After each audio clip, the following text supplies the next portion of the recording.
quelque chose qui est en train de prendre le dessus, c'est le social engineering. Le social engineering, donc l'ingénierie sociale, humaine. On part du principe que dans une chaîne de sécurité, le maillon le plus faible, c'est l'humain.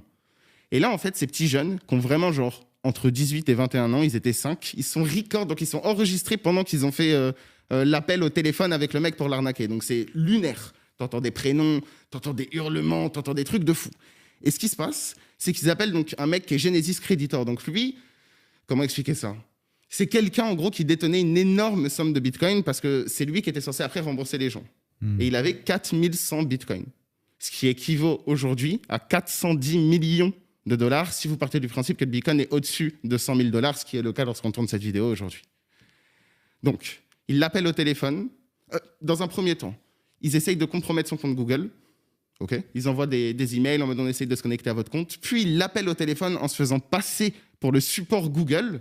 Donc lui, il se dit, OK, c'est logique, il y a des mecs qui essayent de hacker mon adresse email, donc Google m'appelle au téléphone. Mais en fait, c'est les mecs qui essayent de le hacker qui l'appellent au téléphone. Ils lui disent, Monsieur Denzel, on est en train de voir que votre compte Google est en train de se faire hacker, il faut faire quelque chose très rapidement. Si je dis pas de bêtises, c'est vous en plus qui holdez 4100 bitcoins pour Genesis et que concrètement, vous pouvez pas perdre cet argent. Oui, c'est exact. OK, la mesure de sécurité à prendre là, parce que franchement, c'est critique. Le compte Coinbase aussi, ils l'avaient attaqué, ils avaient attaqué plusieurs de ces autres réseaux.